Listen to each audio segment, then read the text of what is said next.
जब भी हम लोकतंत्र शब्द सुनते हैं तो हमारे मन में सबसे पहले एक ही चित्र उभरता है, प्राचीन यूनान का एथेंस।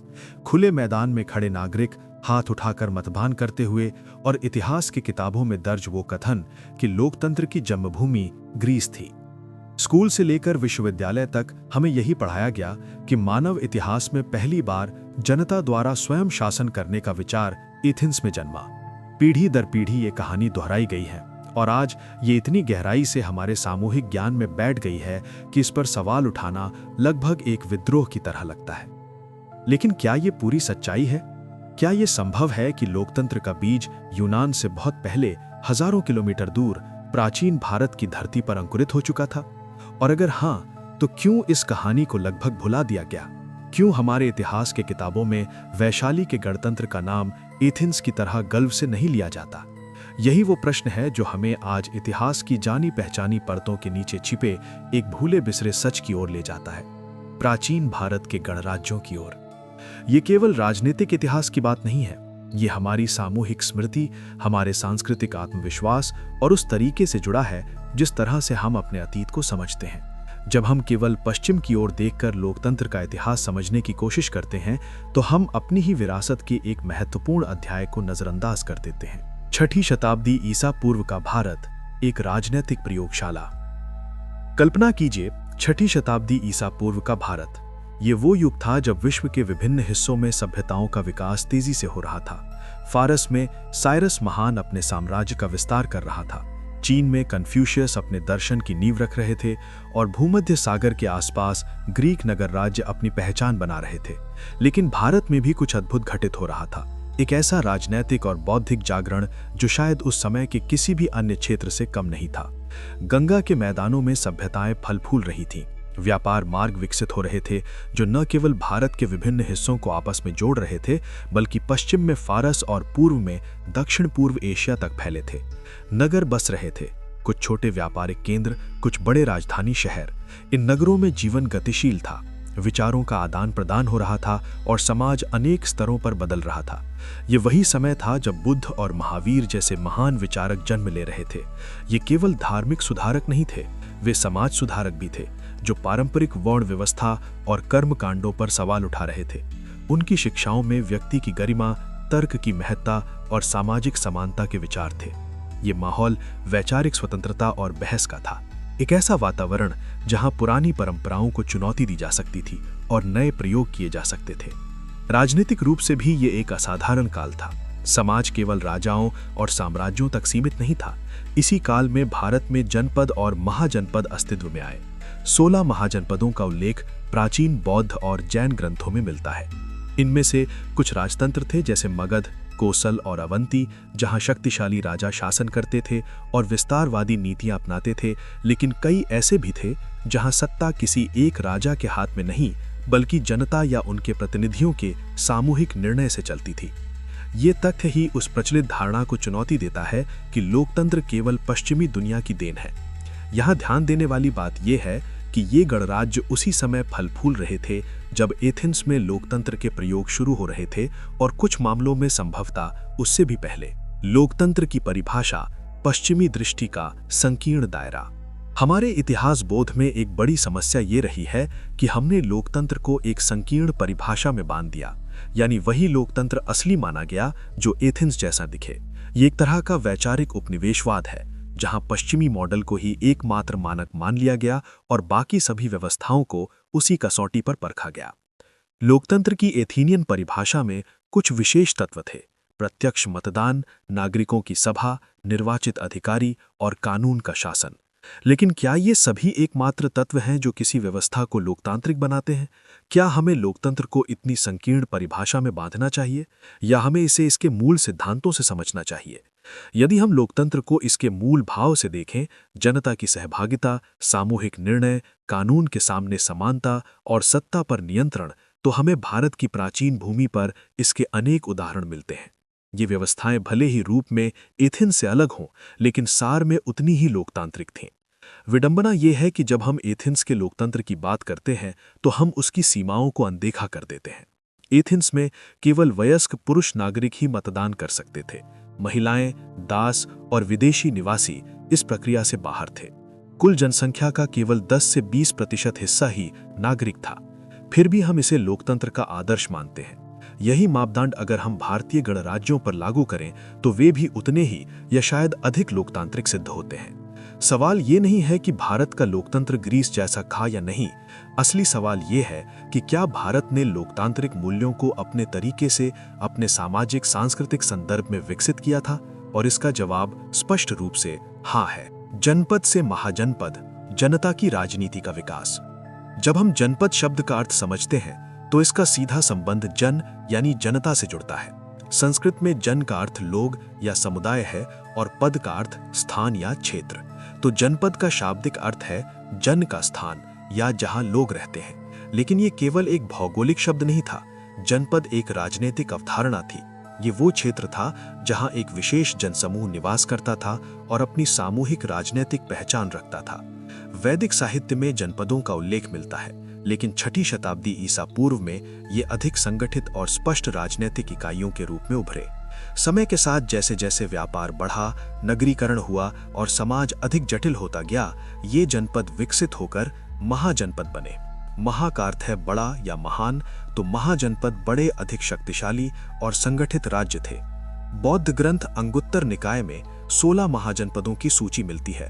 काशी, कोसल, अंग, मगध, वज्जी, मल्ल, चेदी, वत्स, कुरु, पांचाल, मत्स्य, शूरसेन, अस्सक, अवंती, गांधार और कंबोज।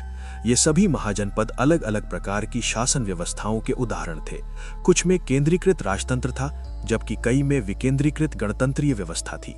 परंपरागत इतिहास लेखन में अधिक ध्यान मगध, कोसल और अवंती जैसे शक्तिशाली राजतंत्रों पर दिया गया है, क्योंकि वे अंततः प्रमुख साम्राज्यों में बदल गए।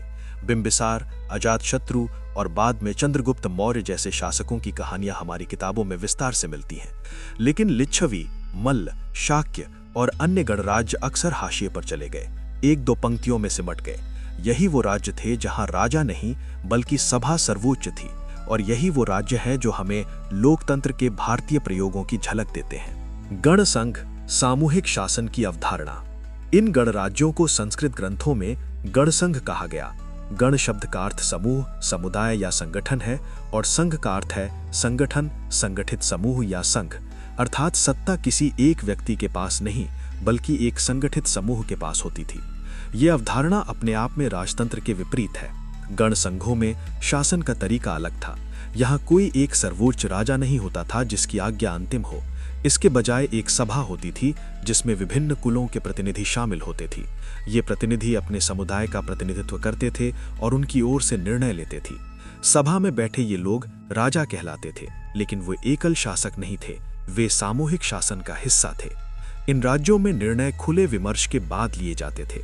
सभाएं होती थीं जहां प्रतिनिधि बैठते थे, बहस करते थे, अलग अलग दृष्टिकोण रखते थे और फिर सामूहिक सहमति या मतदान से निर्णय लिया जाता था। ये प्रक्रिया समय लेने वाली हो सकती थी, लेकिन ये सुनिश्चित करती थी कि निर्णय सोच समझकर और सामूहिक बुद्धि से लिए जाएं। बौद्ध ग्रंथों में अत्तदत्त शब्द का प्रयोग इन गणराज्यों के लिए किया गया है। ये शब्द अपने आप में बहुत कुछ कहता है। ये राज्य स्वयं को शासित करते थे, किसी बाहरी सत्ता या एक निरंकुश शासक के अधीन नहीं थे। वज्जी संघ और वैशाली, प्राचीन लोकतंत्र का जीवंत उदाहरण। इन गणराज्यों में सबसे प्रसिद्ध और सबसे अच्छी तरह से लेखबद्ध उदाहरण वज्जी संघ का है, जिसकी राजधानी वैशाली थी। आधुनिक बिहार में स्थित वैशाली केवल एक प्राचीन नगर नहीं था, ये एक ऐतिहासिक प्रयोगशाला थी जहां लोकतांत्रिक शासन का एक अद्भुत मॉडल काम कर रहा था। वज्जी कोई एकल राज्य नहीं था, ये कई छोटे छोटे गणों और कुलों का संघ था। इसमें लिच्छवी सबसे प्रमुख थे, लेकिन इसके अलावा विदेह और अन्य छोटे छोटे गण भी शामिल थे। ये एक संघीय संरचना थी जहां हर गण अपनी आंतरिक स्वायत्तता बनाए रखता था, लेकिन बड़े मुद्दों पर सामूहिक रूप से निर्णय लिए जाते थे। यहाँ सत्ता का केंद्र एक व्यक्ति नहीं बल्कि एक सभा थी जिसे संस्थागार कहा जाता था। ये नाम ही महत्वपूर्ण है। संस्था यानी संस्थान और आगार यानी घर या स्थान, अर्थात ये वो स्थान था जहां संस्थागत शासन होता था, जहां नियम और परंपराएं व्यक्तिगत इच्छा से ऊपर थीं। बौद्ध ग्रंथों में विशेषकर महापरिनिब्बान सूत्र में वैशाली की शासन प्रणाली का विस्तृत उल्लेख मिलता है। इस ग्रंथ के अनुसार वैशाली में नियमित सभाएं होती थीं, नियमों का कठोरता से पालन किया जाता था और निर्णय बहुमत या सहमति से लिए जाते थे। सभा में विचार विमर्श की एक स्पष्ट प्रक्रिया थी। प्रस्ताव रखे जाते थे, उन पर बहस होती थी, अलग अलग पक्षों को अपनी बात रखने का मौका मिलता था, तर्क वितर्क होता था और फिर मतदान होता था। यहाँ तक कि गौतम बुद्ध ने स्वयं वज्जियों की शासन प्रणाली की भूरी भूरी प्रशंसा की थी। एक प्रसिद्ध प्रसंग में जब मगध के राजा अजातशत्रु ने वज्जी पर आक्रमण करने की योजना बनाई तो उसने अपने मंत्री को बुद्ध से सलाह लेने भेजा। बुद्ध ने कहा कि जब तक वज्जी लोग 7 विशेष नियमों का पालन करते रहेंगे तब तक उनका पतन संभव नहीं है। ये 7 नियम थे। वो नियमित रूप से सभाएं करते रहेंगे, वे सामूहिक रूप से मिलकर काम करेंगे, वे पुराने नियमों का सम्मान करेंगे और नए नियम सोच समझकर बनाएंगे, वे अपने बुजुर्गों का सम्मान करेंगे, वे महिलाओं का अपहरण या उत्पीड़न नहीं करेंगे, वे धार्मिक स्थलों का सम्मान करेंगे, वे साधु संतों की रक्षा करेंगे। वज्जी संघ अजातशत्रु के विस्तारवाद का एक प्रमुख लक्ष्य था। बौद्ध ग्रंथों में इस संघर्ष का विस्तृत वर्णन मिलता है। अजातशत्रु ने पहले कूटनीतिक चाल चली। उसने अपने एक मंत्री वत्सकार को वैशाली भेजा, जिसने वज्जी संघ के विभिन्न गणों के बीच फूट डालने की कोशिश की। जब राजनीतिक एकता कमजोर हो गई तो सैन्य आक्रमण आसान हो गया। ये संघर्ष लगभग 16 वर्षों तक चला। वज्जी गणराज्य ने वीरतापूर्वक प्रतिरोध किया, लेकिन अंततः मगध की केंद्रीकृत सैन्य शक्ति, बेहतर संसाधन और रणनीतिक चालों के सामने वे टिक नहीं पाए। लगभग 468 ईसा पूर्व में वज्जी संघ मगध के अधीन आ गया। ये केवल एक राज्य की हार नहीं थी, ये 2 अलग अलग राजनीतिक दर्शनों के बीच संघर्ष था। एक ओर था विकेंद्रित सामूहिक शासन का मॉडल और दूसरी ओर केंद्रीकृत एकल सत्ता का मॉडल। इतिहास ने दिखाया कि उस युग में सैन्य प्रतिस्पर्धा में केंद्रीकृत व्यवस्था अधिक प्रभावी थी। जैसे जैसे मगध का विस्तार हुआ और बाद में नंद वंश और फिर मौर्य साम्राज्य का उदय हुआ, वैसे वैसे अन्य छोटे गणराज्य भी दबते चले गए। शाक्य गणराज्य कोसल के राजा विदुडुब द्वारा नष्ट कर दिया गया। मल्ल और अन्य गणराज्य या तो जीत लिए गए या उनमें राजतंत्रीय तत्व हावी हो गए। 4वीं शताब्दी ईसा पूर्व तक जब सिकंदर भारत के द्वार पर पहुंचा, अधिकांश महत्वपूर्ण गणराज्य या तो समाप्त हो चुके थे या अपनी स्वतंत्रता खो चुके थे। कुछ छोटे गणराज्य पंजाब और उत्तर पश्चिम क्षेत्र में बचे रहे, लेकिन मौर्य साम्राज्य के विस्तार के साथ वे भी धीरे धीरे समाप्त हो गए। पतन के कारण कई थे। सैन्य कमजोरी, केंद्रीकृत सैन्य शक्ति और विशाल संसाधनों के सामने गणराज्यों की विकेंद्रीकृत व्यवस्था टिक नहीं पाई। निर्णय लेने में समय लगता था और संकट के समय तुरंत प्रतिक्रिया मुश्किल थी। आंतरिक विभाजन, गणराज्यों में विभिन्न कुलों और गणों के बीच प्रतिद्वंद्विता होती थी। शत्रु इस फूट का लाभ उठाते थे।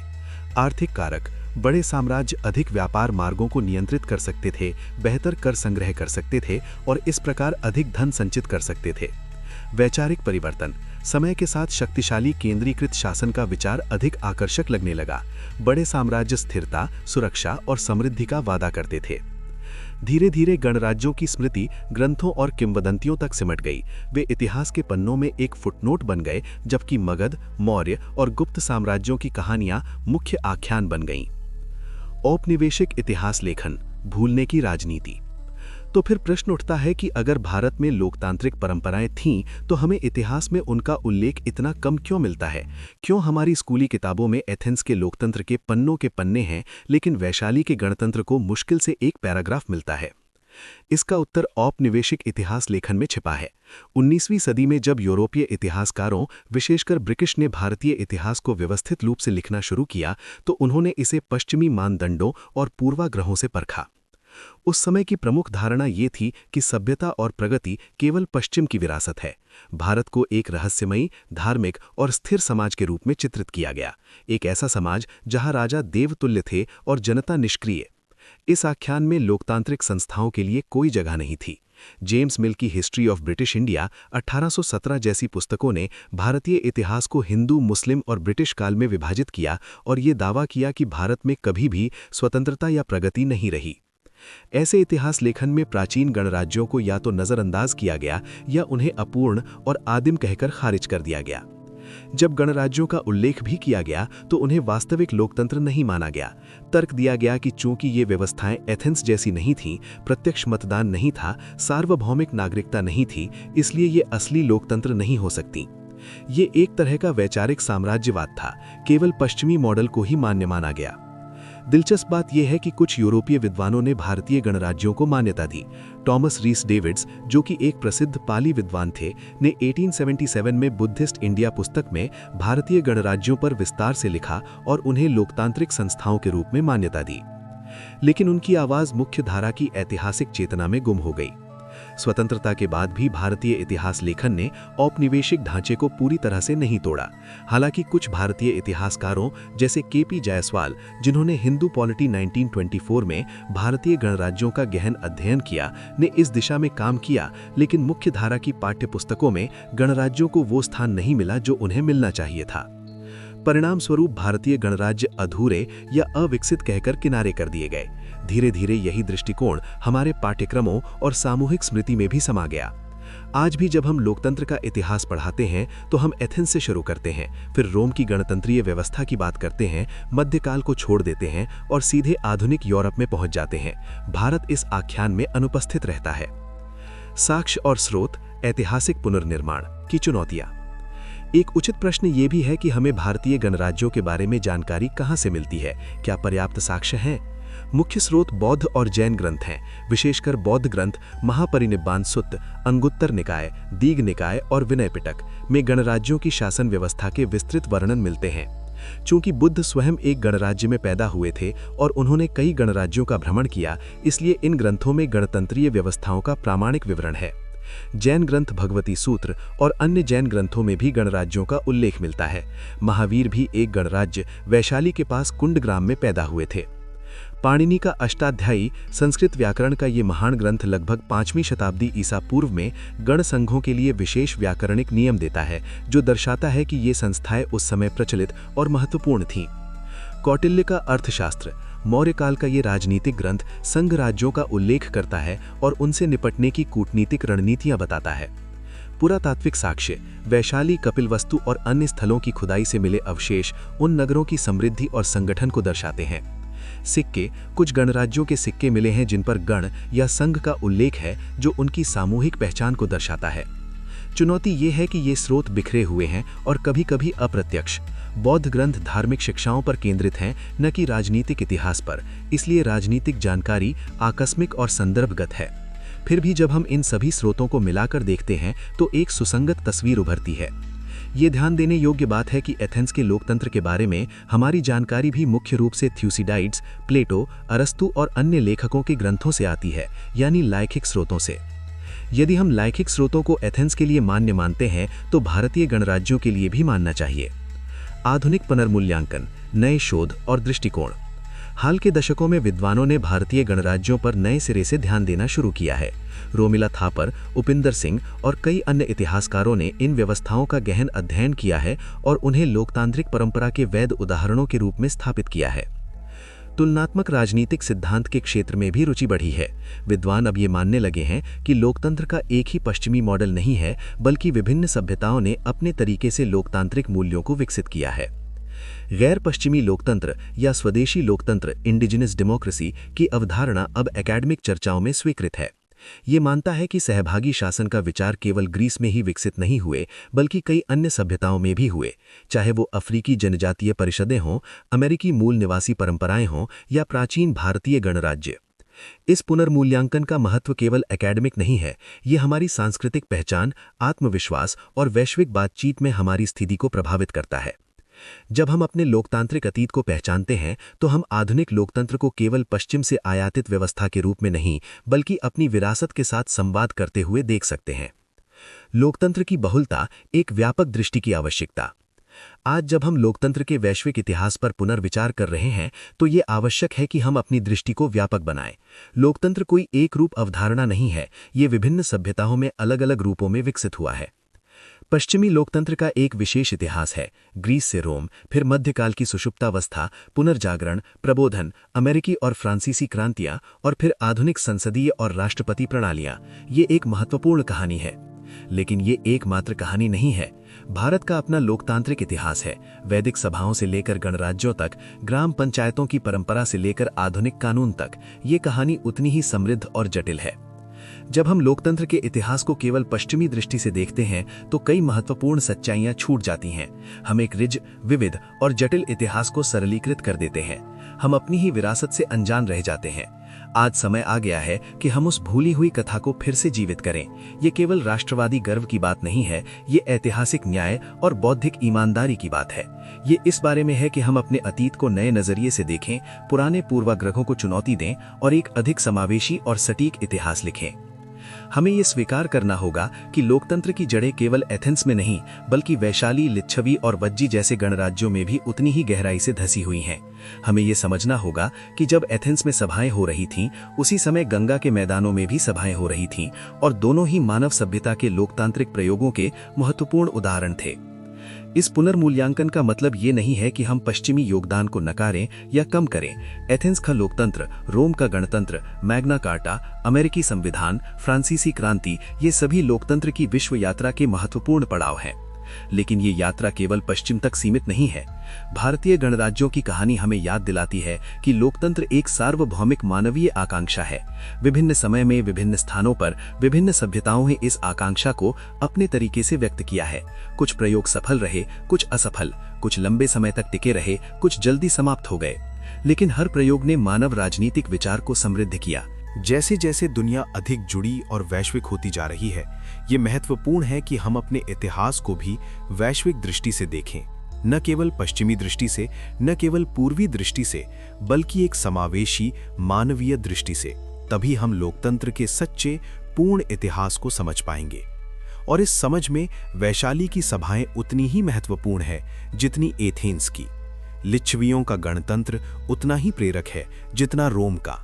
भारत की गण संघ परंपरा लोकतंत्र की विश्व विरासत का एक अभिन्न अंग है। ये पुनर्खोज न केवल अतीत को समझने के लिए महत्वपूर्ण है, बल्कि भविष्य के निर्माण के लिए भी। जब हम जानते हैं कि हमारी अपनी लोकतांत्रिक जड़ें हैं, तो हम अधिक आत्मविश्वास से, अधिक रचनात्मकता से और अपनी विशिष्ट परिस्थितियों के अनुरूप लोकतंत्र को मजबूत कर सकते हैं। भूली हुई कहानी को पुनर्जीवित करना केवल इतिहास का सुधार नहीं है, ये हमारी पहचान का पुनर्निर्माण है, हमारे आत्मविश्वास की पुनर्स्थापना है और हमारे भविष्य के लिए एक मजबूत आधार का निर्माण है। वैशाली की गलियों में गूंजती सभाओं की आवाज को फिर से सुनने का समय आ गया है।